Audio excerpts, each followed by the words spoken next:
నమస్కారం. Osmania university faculty of లాకు స్వాగతం. లా ఆఫ్ ఎవిడెన్స్ అంటే సాక్ష్య చట్టం గురించిన ఈ ప్రత్యేకమైన అకాడమిక్ మాస్టర్ క్లాస్కి లా స్టూడెంట్స్ అందరికీ స్వాగతం. ఈనాటి మన విశ్లేషణలో మనం నేరుగా టాపిక్లోకి వెళ్ళిపోదాం. ఈ రోజు మనం యూనిట్ 3 భారతీయ సాక్ష్య అధినియమం 2023 అదేనండి మన కొత్త భారతీయ సాక్ష్య అధినియమం. దీని గురించి చాలా లోతుగా క్రిటికల్గా చర్చిద్దాం. ఈరోజు మనం కవర్ చేయబోయే అంశాలు ఇవే: 1. తీర్పులు మరియు సాక్షుల అభిప్రాయాలు. 2. నిరూపణ అవసరం లేని వాస్తవాలు. 3. మౌఖిక మరియు పత్ర సాక్ష్యాలు. 4. ఎలక్ట్రానిక్ లేదా డిజిటల్ రికార్డులు. ఇక చివరగా 5. పత్రాల పట్ల న్యాయస్థానం యొక్క భావనలు. పదండి ఒక్కొక్కటిగా చూద్దాం. ఇక్కడ మనం ఒక్క క్షణం ఆగి ఒక ముఖ్యమైన విషయాన్ని గమనించాలి. వలసవాద కాలం నాటి పాత బ్రిటిష్ చట్టాల నుంచి నేటి ఆధునిక అత్యంత పకడ్బందీ న్యాయస్మృతిగా మన సాక్ష్య చట్టం ఎలా ఇవాల్వ్ అయ్యిందో అర్థం చేసుకోవడం చాలా ముఖ్యం. మన అకాడమిక్ ఫోకస్ అంతా కూడా ఈ న్యాయ పరిణామాలను అత్యంత ఖచ్చితత్వంతో విశ్లేషించడంపైనే ఉండాలి. సరే, మనం మొదటి విభాగంలోకి అడుగుపెడదాం: తీర్పులు మరియు సాక్షుల అభిప్రాయాలు. అసలు మునుపటి తీర్పుల్ని, అలాగే థర్డ్ పార్టీ వ్యక్తుల అభిప్రాయాల్ని కోర్టులు ఎప్పుడు పరిగణనలోకి తీసుకుంటాయి? దీని లోతుల్లోకి వెళ్దాం. ఒకసారి సెక్షన్ 44ని గమనించండి. కుటుంబ సభ్యుల మధ్య సంబంధాలను నిర్ధారించాల్సి వచ్చినప్పుడు ఒక వ్యక్తి ప్రవర్తన ద్వారా వ్యక్తమయ్యే అభిప్రాయం అంటే ఒపీనియన్ ఎక్స్ప్రెస్ బై కాండక్ట్ అన్నమాట. ఇది చాలా స్ట్రాంగ్ ఎవిడెన్స్గా మారుతుంది. ఎందుకంటే ఆ కుటుంబంతో ఉన్న దగ్గరి సంబంధం వల్ల వారికుండే ఆ ప్రత్యేక జ్ఞానానికి న్యాయస్థానంలో చాలా వెయిటేజ్ ఉంటుంది. అయితే ఇక్కడే ఒక ఖచ్చితమైన చట్టపరమైన మినహాయింపు ఉందని మీరు గమనించాలి. ఒక జంటను వాళ్ల స్నేహితులు భార్యాభర్తలుగా ట్రీట్ చేసినంత మాత్రాన సరిపోదు. డైవోర్స్ యాక్ట్ లేదా భారతీయ న్యాయ సంహిత అంటే బిఎన్ఎస్ లోని సెక్షన్లు 82, 84 కింద జరిగే సీరియస్ విచారణల్లో వివాహాన్ని నిరూపించడానికి కేవలం ఈ అభిప్రాయం ఏమాత్రం సరిపోదు. దానికి సాలిడ్, ఖచ్చితమైన సాక్ష్యం కావలసిందే. సరే, మరి చట్టం దృష్టిలో సెక్షన్ 39 కింద నిపుణుడు లేదా ఎక్స్పర్ట్ అని ఎవరినంటారు? విదేశీ చట్టాలు, సైన్స్, ఆర్ట్స్ లేదా చేతివ్రాత, వేలిముద్రలను గుర్తించడంలో స్పెషల్ స్కిల్స్ ఉన్నవాళ్లే ఈ ఎక్స్పర్ట్స్. సింపుల్గా చెప్పాలంటే ఒక వ్యక్తి విషం వల్ల మరణించాడా లేదా అని నిర్ధారించడానికి డాక్టర్లు ఆ పాయిజన్ సిమ్టమ్స్ని విశ్లేషించి ఇచ్చే లీగల్ ఒపీనియన్ కోర్టులో చాలా క్రూషియల్ ఫ్యాక్ట్ అవుతుందన్నమాట. ఇప్పుడు మీకో ప్రశ్న: మునుపటి తీర్పులు ఎప్పుడు సంబంధిత సాక్ష్యంగా అంటే రెలెవెంట్ ఎవిడెన్స్గా మారుతాయి? సెక్షన్ 36 మరియు మనం తరచుగా వినే రెస్ జుడికాటా సిద్ధాంతం దీనికి సమాధానమిస్తాయి. పబ్లిక్ నేచరున్న విషయాలకు సంబంధించిన పాత తీర్పులను కోర్టు పరిగణనలోకి తీసుకుంటుంది.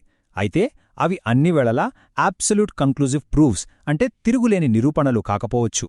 ఇక సజావుగా మన రెండవ చాప్టర్కి వెళ్దాం: నిరూపణ అవసరం లేని వాస్తవాలు.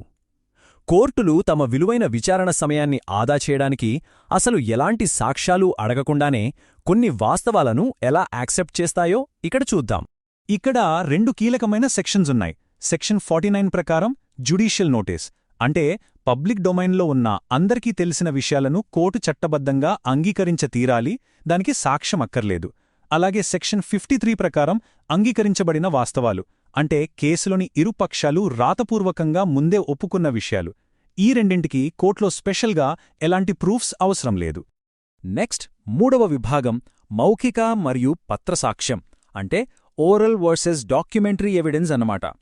న్యాయ వ్యవస్థలో ఎంతో పాపులర్ అయిన బెస్ట్ ఎవిడెన్స్ రూల్కి ఇక్కడే పునాది పడుతోంది. ఇక్కడ భారతీయ సాక్ష్య అధినియంలోని సెక్షన్ 55ని మనం చాలా జాగ్రత్తగా గమనించాలి. ఈ సెక్షన్ ఏం చెబుతోందంటే మౌఖిక సాక్ష్యం ఎప్పుడూ ప్రత్యక్షంగానే ఉండాలి. అంటే ఒక సంఘటనను ఎవరైతే తమ సొంత కళ్లతో చూశారో లేదా స్వయంగా చెవులతో విన్నారో వాళ్లే కోర్టుకొచ్చి సాక్ష్యం చెప్పాలి. ఎవరో చెప్తే విన్న మాటలకు లేదా వదంతులకు మన సాక్ష్య చట్టంలో అస్సలు చోటేలేదు. అయితే ఇక్కడ అత్యంత ఆసక్తికరమైన విషయమేంటంటే ఇంత కఠినమైన ఈ డైరెక్ట్ ఎవిడెన్స్ రూల్కి కూడా కొన్ని రేర్ ఎక్సెప్షన్స్ ఉన్నాయి. అవేంటంటే మరణ వాంగ్మూలం అంటే డయింగ్ డిక్లరేషన్, అలాగే నిపుణుల అభిప్రాయాలు. ఇలాంటి స్పెషల్ కేసుల్లో వాళ్లు సంఘటనను స్వయంగా చూడకపోయినా సరే వారి స్టేట్మెంట్స్కి లీగల్గా విపరీతమైన వెయిటేజ్ ఉంటుంది. ఇక పత్రాలు లేదా డాక్యుమెంట్స్ విషయానికొస్తే సెక్షన్ 62 ప్రకారం అసలైన ఒరిజినల్ డాక్యుమెంటే ప్రాథమిక సాక్ష్యం లేదా ప్రైమరీ ఎవిడెన్స్.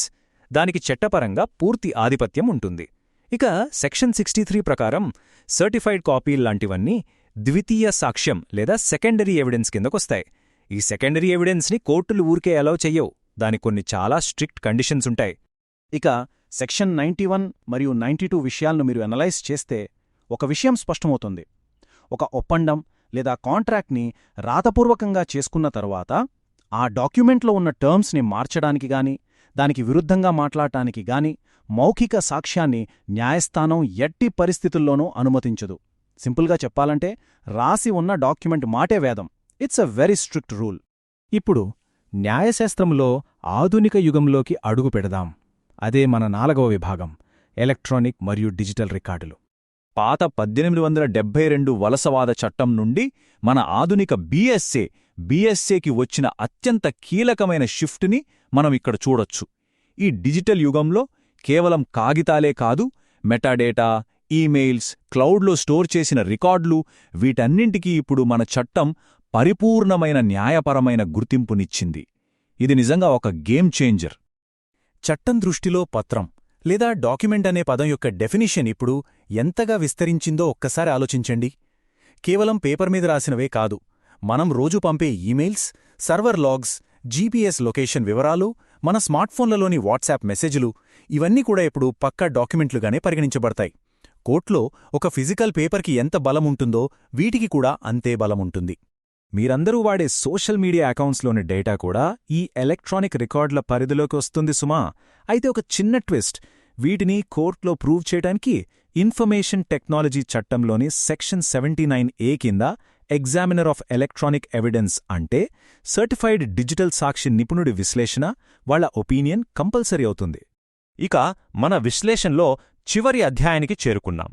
విభాగం 5 పత్రాల పట్ల భావనలు మరియు అమలు, అంటే ప్రిజంప్షన్స్ యాజ్ టు డాక్యుమెంట్స్ అన్నమాట. సో ఇక్కడ అత్యంత కీలకమైన పాయింట్ ఏంటంటే ఖండించదగిన భావన అంటే రెబటబుల్ ప్రిజంప్షన్కి మరియు నిశ్చయాత్మక నిరూపణ అంటే కన్క్లూజివ్ ప్రూఫ్కి మధ్య ఉన్న డిఫరెన్స్ తెలియడం. ఖండించదగిన భావనలో మీరు కావాలంటే కౌంటర్ ఎవిడెన్స్ ఇచ్చి దాన్ని తప్పని నిరూపించొచ్చు. కానీ నిశ్చయాత్మక నిరూపణ అలా కాదు. దానికి సంపూర్ణమైన ఫైనాలిటీ ఉంటుంది. దాన్ని ప్రశ్నించడానికి చట్టంలో ఆస్కారమే లేదు. ఇక సెక్షన్ 80 ఏం చెప్తుందంటే ఆఫీషియల్ గెజెట్లు, న్యూస్ పేపర్లు, అలాగే రెగ్యులర్ బిజినెస్ కోర్స్లో క్రియేట్ అయిన డాక్యుమెంట్లు అన్నీ అసలైనవే అని న్యాయస్థానం ముందుగానే భావించాలి. ప్రభుత్వ మరియు న్యాయపరమైన పనులన్నీ రూల్స్ ప్రకారమే సక్రమంగా జరిగాయని కోర్టు నమ్ముతుంది. దీనివల్ల లాభమేంటంటే ఈ బేసిక్ విషయాలను మళ్లీ ప్రూవ్ చేయాల్సిన పని లేకుండా న్యాయస్థానం తన విలువైన సమయాన్ని అద్భుతంగా ఆదా చేసుకుంటుంది. ఈ యూనిట్ 3 విశ్లేషణ మొత్తాన్ని ఒకే మాటలో సమ్మరైజ్ చేయాలంటే సాక్ష్యాల హైరార్కీలో బెస్ట్ ఎవిడెన్స్ రూల్దే ఎప్పుడైనా ఎక్కడైనా పైచెయ్యి. ఎందుకంటే మనుషుల జ్ఞాపకశక్తి కాలక్రమేణా మసకబారవచ్చు, వాళ్లు అబద్ధం కూడా చెప్పచ్చు. కాని పత్రబద్ధమైన వాస్తవాలు, రికార్డైన డిజిటల్ ఆధారాలు ఎప్పుడూ అబద్ధం చెప్పవు, చెక్కు చెదరవు. న్యాయస్థానం ఎప్పుడూ వీటికే తన ఓటు వేస్తోంది. ముగించే ముందు మీకందరికీ ఒక చిన్న ఆలోచింపజేసే ప్రశ్న. మన లైఫ్ అంతా ఇలా పూర్తిగా ఆన్లైన్గా మారుతున్న ఈ తరుణంలో భవిష్యత్తులో మన డిజిటల్ ఫుట్ ప్రింట్స్ ముందే అంతా ఉంటే ఇక మనుషులిచ్చే మౌఖిక సాక్ష్యానికి అసలు విలువే లేకుండా పోతుందా? ఏమో, సాక్ష్య చట్టం యొక్క ఫ్యూచర్ ఎటు వెళ్తుందో ఆలోచించడానికి ఇది ఒక మంచి స్టార్టింగ్ పాయింట్. ఈ ఆసక్తికరమైన ప్రశ్నతో మన ఈనాటి విశ్లేషణను ముగిస్తున్నాను. మళ్ళీ కలుద్దాం. సెలవు.